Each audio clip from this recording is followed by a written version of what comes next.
कौन सी एजेंसी ने पैसे दिए, पहले तो ये सरकार को बताना होगा।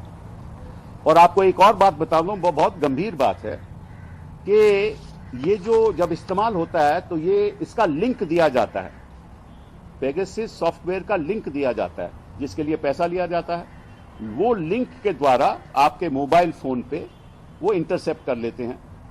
तो जो भी आप काम कर रहे हो, जो बात कर रहे हो, किससे मिल रहे हो, कहां जा रहे हो, आपकी तस्वीर भी लेते हैं, आपका कैमरा भी चालू है उसमें, वॉइस भी चालू है उसमें, सब कुछ वो देखते हैं। बीवी से बात कर रहे हो, किसी और से बात कर रहे हो, सब कुछ वो सुनते भी हैं। तो ये लिंक वापस C2 डोमेन, दैट इज वापस इजरायली के पास जाता है। फिर उसमें से जो वो बात निकलती है फिर वो सरकारों को भेजते हैं।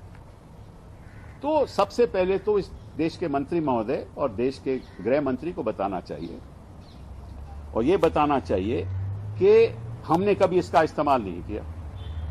ये तो उन्होंने कहा नहीं, इस बात का उन्होंने इनकार नहीं किया। तो अगर इनकार नहीं किया और देश का इस्तेमाल नहीं किया तो किसने इस्तेमाल किया? ये तो बहुत ही बड़ी फिर हमारे सामने एक समस्या खड़ी हो गई कि सरकार ने इस्तेमाल नहीं किया, सरकार की एजेंसी ने इस्तेमाल नहीं किया, और NSO टेक्नोलॉजीज कहती है कि वो उन्हें किसी को बेचते नहीं है, केवल सरकारों को बेचते हैं, तो किसी प्राइवेट सेक्टर को तो बेच नहीं सकते। तो सच्चाई सामने आनी चाहिए। कोई सच्ची बात रखने को तैयार नहीं कर रहा। और साथ साथ में मुझे ऐसा भी लग रहा है कि हमारे गृह मंत्री जी अमित शाह जी ये कहते हैं कि आप इसकी क्रोनोलॉजी समझिए। हम तो क्रोनोलॉजी समझ रहे हैं, मैं तो अमित शाह जी से कहना चाहता हूं कि आप इसकी क्रोनोलॉजी समझिए, क्योंकि ये 2017 और 2019 के बीच में इस्तेमाल हुआ था। अच्छा, पेगासस का इस्तेमाल आप कर सकते हो किसके खिलाफ? टेररिस्ट के खिलाफ, कोई ड्रगिस्ट के खिलाफ, कोई इंटरनेशनल कंस्पिरेसी में आपको अगर कुछ सूचना लेनी हो तो उसके खिलाफ। तो क्या आप लोग टेररिस्ट हो? जर्नलिस्ट जिसके खिलाफ जिस सूची बनी हुई थी, क्या आप टेररिस्ट हो? क्या एकेडमिक्स टेररिस्ट हैं? क्या एक महिला जो सुप्रीम कोर्ट में काम करती थी और उसके जो परिवार के लोग थे, नजदीकी लोग थे, अगर उसको उस पर स्पाई किया जा रहा था, क्या वो टेररिस्ट थी?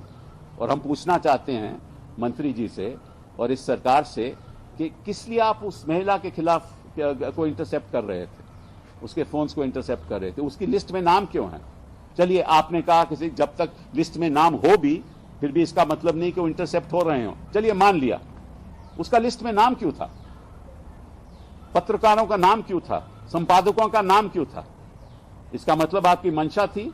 आपने किया नहीं किया वो तो जांच बताएगी, लेकिन आपकी मंशा थी। वो लिस्ट बनाई किसने? वो पेगासस ने तो नहीं बनाई, इजरायली सरकार ने तो नहीं बनाई, वो तो लिस्ट तो आपने बनाई ना। और अगर हमारा डेटा, जिस प्राइवेट डेटा की आप प्रोटेक्शन की बात करते हो, ये तो प्राइवेट डेटा कलेक्शन हो गया ना। आप जनता को कहते हैं कि प्राइवेट डेटा प्रोटेक्शन बिल ला रहे हैं, लेकिन आप उनके पीछे प्राइवेट डेटा कलेक्शन कर रहे हो पेगासस के द्वारा। और अगर ये सारा डेटा पेगासस को पहुंच गया, इजरायली पहुंच गया, तो ये तो बड़ा भारी नेशनल सिक्योरिटी थ्रेट है, बहुत भारी नेशनल सिक्योरिटी थ्रेट है। इलेक्शन अगर कपिल सिब्बल जो साफ सवाल उठा रहे हैं कि अगर पेगासस का इस्तेमाल हुआ, पत्रकारों का, एडिटर्स का नाम इसमें है, और अगर इसका इस्तेमाल किया गया और सरकार कह रही है कि उन्होंने इस्तेमाल नहीं किया, तो फिर किसने इस्तेमाल किया? ये सबसे बड़ी फिक्र की बात है और बड़ी चिंता खड़ी करती है ये।